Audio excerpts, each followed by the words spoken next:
Salut Moustache. Moi, si je serais riche, je serais Iron Man. Trop bien la vie. Iron Man, c'est ce type en armure, là. Sous l'armure, il y a en fait Tony Stark, un vendeur d'armes riche et à la virilité tranquille. Alors, ma petite gounette. On va en Afghanistan vendre des missiles. C'est super dangereux. Mais vous en foutez parce que vous êtes totalement sexy. Je vous arrête tout de suite. Dans la réalité, les vendeurs d'armes ne sont pas du tout comme ça. Ce sont plutôt de bons vieux business papy, comme feu notre Serge d'Assaut national. Tu parlais plus fort, Gwyneth. J'étais un peu dur d'oreille. L'histoire commence quand sa voiture tombe dans une embuscade en Afghanistan. Pendant l'explosion, il se prend un éclat d'obus. Pas celui-là, pas celui-ci, mais celui-là qui va se loger tout près de son cœur. Iron Serge est pris en otage par des vilains, qu'on remplacera ici, pour ne stigmatiser personne, par des lévriers afghans. Et toi, fabrique-nous un missile! Hein? À Manu? Eh ouais, nous on a que des pattes. Même sans avoir fait médecine, il a une idée de génie. C'est bien ça. Il décide de s'enfoncer dans le buste une sorte de rondelle magnétique pour tenir l'éclat loin du cœur. Ça signifie quand même une petite thoracotomie avec les moyens du bord, sans anesthésie. Oula, oula, ah. Pour libérer un peu de place, il a dû se retirer un bout de sternum. Ça sert à rien, je jette. Et il a encastré la grosse rondelle magnétique pleine de bactéries à la place.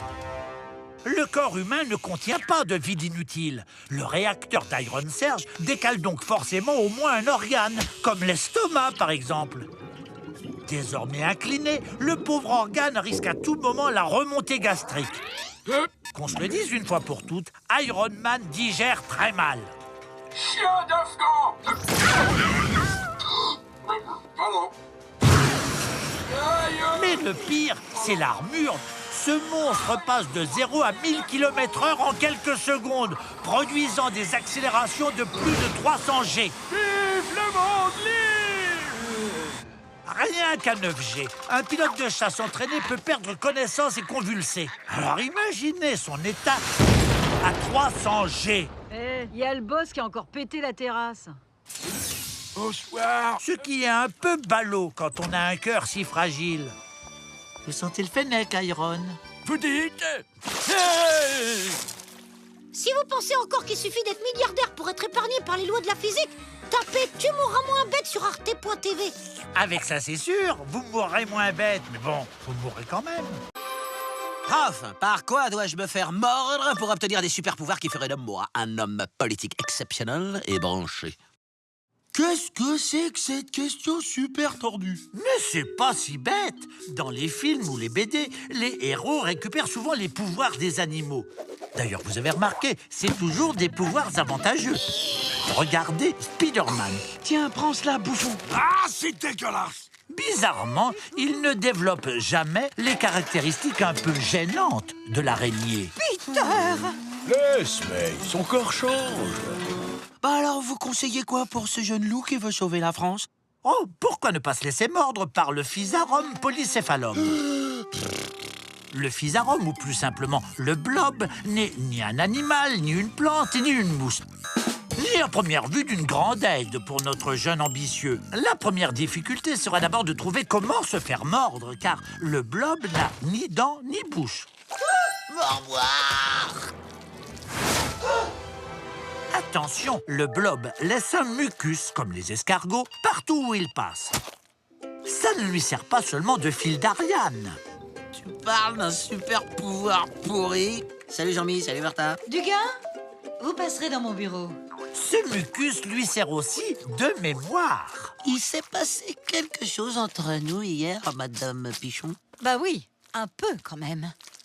Le sexe, parlons-en. Chez le blob, il n'y a pas que 2 sexes, mâles et femelles, comme dans beaucoup d'espèces. Cher blob, chère blobeuse. Mais 221 différents. Cher cis-blob, transblob, hermaphro-blob, blobadouille, blob triphasé, blob et bloblette, bliblob, blob à double entrée, blob à vis, blobite, bonjour. Atout non négligeable quand on veut être un politicien moderne qui ratisse large. Alors, où en est la parité, oui, dans notre entreprise? Eh bien, Non, mais c'est quoi le truc cool du blob pour un jeune politicien? Le blob est increvable. Il règne sur Terre depuis 500 millions d'années et semble quasi immortel. Un atout très appréciable si vous voulez rejoindre l'élite politique indéboulonnable. 100 millions de quinquennats. Faut bien ça, hein? La France est si rétive aux réformes. Dites-nous pourquoi il y a du mucus partout dans votre bureau, sauf sur vos dossiers. Votre question n'est pas sans intérêt. Alors, si vous avez craqué pour les vraies qualités et la beauté intérieure du blob, tapez « Tu mourras moins bête » sur RT.tv. Avec ça, c'est sûr, vous mourrez moins bête, mais bon, vous mourrez quand même. Sérieux, prof, c'est quoi en fait les règles? Apollinou, 13 ans. Mon petit Apollinou, sache que beaucoup d'hommes se sont posé la question à ton âge. Je pensais que le sang qui sortait de leur schtroumpfette était bleu, comme dans les pubs pour les serviettes hygiéniques. Hein? Quantité schtroumpf à lunettes. C'est vraiment bleu. C'est pas évident pour les garçons de comprendre ce qui se passe chez les filles. En primaire, tout est calme et tranquille. Et puis à partir de la 6e, voire du CM2, ça devient n'importe nawak. Ça va, Alison? Ne me touche pas. Sachez, les garçons, que chez vous, c'est assez simple, car vous produisez des spermatozoïdes en continu, alors que les filles produisent plein d'hormones différentes, dont la quantité et la nature varient tout au long du cycle. Ganatrophine, inhibine B, inhibine A. On pourrait se demander pourquoi la nature ne laisse-t-elle pas en permanence 1 ou 2 œufs à disposition, jusqu'à ce qu'un spermatozoïde débarque. Pour faire simple, un organe reproducteur de femme, c'est comme grosso modo un guidon de Vélib. Les poignets, c'est les ovaires, le cadre, l'utérus, et la fourche, le vagin. On oublie la selle et les roues. Chaque mois, le cerveau envoie un SMS hormonal à l'ovaire, tout en préparant son œuf, ce qui lui prend bien 2 semaines. L'ovaire diffuse lui aussi des hormones qui disent à l'utérus... L'utérus prépare la chambre du petit. En réponse, l'utérus réagit comme s'il recevait son 13e mois et refait toute la déco. J'opte pour un réaménagement de la pièce à vivre en faisant pousser une belle moquette vascularisée rose sur les parois. J'ajoute un petit paillasson Welcome Spermato et le col sera du meilleur effet. Enfin, vers le 14e jour, l'ovaire pond son œuf qui tombe dans la trompe de Fallope. C'est l'ovulation. Hé, Alison, t'as pas vu mon... L'ovulation est une période où la femme, si fécondation il y a, peut tomber enceinte. Tiens, je t'ai taillé ton crayon. L'ovule ne vit pas éternellement. L'ovaire doit cicatriser de sa ponte. Cette cicatrice s'appelle le corps jaune et ce dernier envoie aussi des hormones. S'il n'y a pas de fécondation, alors la disparition du corps jaune marque la date de péremption de l'ovule. C'est râpé, décroche la déco. C'est ça, les règles. Je prends le relais. Ce superbe revêtement molletonné aurait fait un nid d'amour parfait pour l'ovule fécondé. Eh bien, merci pour ces explications. Je schtroumpfais toute mon innocence. Hein. Je vous laisse taper Tu mourras moins bête sur Arte Schtroumpf TV. Avec ça, c'est sûr, vous mourrez moins bête, mais bon, vous mourrez quand même. Cher prof, comment le Père Noël peut-il livrer tout le monde aussi vite en un seul soir et tout seul en plus? Pour répondre à ta question, ma petite paperlette, il faudrait déjà savoir combien d'enfants le Père Noël doit visiter. Je n'y arriverai jamais. Oh, oh, oh, oh. Il y a trop d'enfants. Des milliards. Allons, déjà, on n'a qu'à pas compter les enfants qui fêtent pas Noël. On peut aussi virer tous les gamins qui méritent pas d'avoir de cadeaux. Non?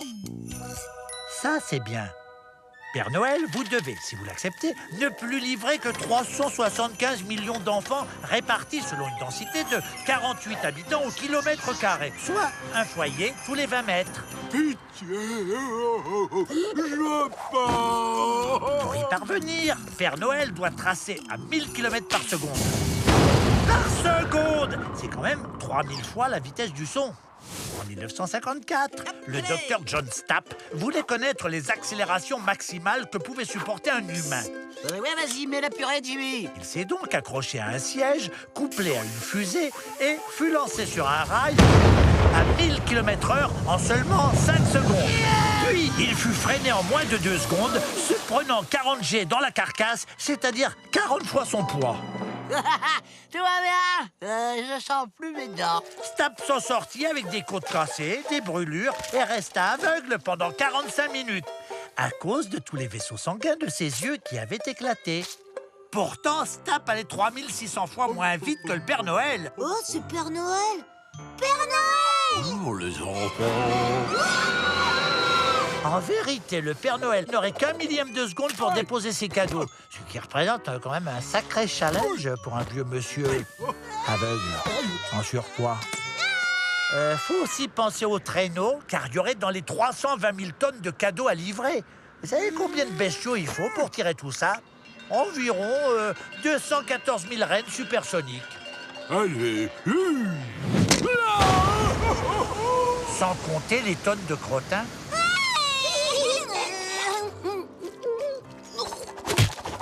Je ne suis qu'une illusion. Mais avec du marketing, genre croyez en vos rêves, ça va passer. Oui, mais le Père Noël est quand même une véritable injure à la science. Non mais dites donc! Si les enfants qui n'ont pas eu de cadeau de Noël vous amusent, là, tant pis, tu mourras moins bête sur arte.tv. Avec ça, c'est sûr, vous mourrez moins bête, mais bon, vous mourrez quand même. Salut, Moustache. C'est toi-même du passé qui t'écrit. Je voudrais savoir, est-ce que dans le futur, il y aura des flics volants comme dans Minority Report? Professeur Duvet, pour l'instant. Ah, Nathanaël, tu te souviens quand on a vu Minority Report? Oh non, pitié, pas le coup du flashback. Oh, c'était en 2002. Pense aux moins de 20 ans qui n'ont pas connu ça. Ah non, pas les vaguelettes. Minority Report, c'est un film avec Tom Cruise et plein de technologies du futur. Oh, qu'on aimerait beaucoup avoir aujourd'hui dans la réalité. La prise Péritel, tu la mets là? Souvenez-vous de cet ordi branché à 3 extralucides qui permettent d'arrêter les criminels avant qu'ils ne commettent un crime. Oh non! Oh my god! Oh non, my god! Oh, je sens un petit meurtre arriver. Alors aujourd'hui, on n'a certes pas ce genre d'écran de folie, et c'est peut-être pas plus mal. Par contre, j'aimerais bien avoir le même sac à dos fusée qu'ont les flics qui poursuivent Tom. Super pratique pour aller faire mes courses. Reviens, gredin! Pourtant, déjà dans les années 60, un certain Wendell Moore avait fabriqué de telles fusées pour l'armée. Voici la Rocket Belt, propulsée à l'eau oxygénée pure à 90%. Les Américains pensaient même en équiper leurs soldats. Tu vois cette flotte, sergent Quenouille? Tu me la survoles et tu me cueilles tous ces sales viettes communistes comme des pâquerettes, ok? Chef, oui, chef. Le problème, c'est que l'engin présentait quelques inconvénients. D'abord, il faisait un bruit d'enfer. Sans parler du cri du soldat. Ah non, pas à cause de la peur et de la chute, parce que les réserves de carburant ne tenaient que 25 secondes. À la réflexion, on s'est rendu compte qu'un homme volant à 100 km/h dans un tel boucan, c'était peut-être une cible un peu trop facile pour l'ennemi. Pourquoi croyez-vous qu'au XXIe siècle, on ne conduit toujours pas de voiture volante ou de rocket belt? Combi, rétroviseur, casque, slip renforcé. C'est parce que ce serait bien trop dangereux pour le Pékin moyen. Allez, Jean-Kévin, on entend un virage.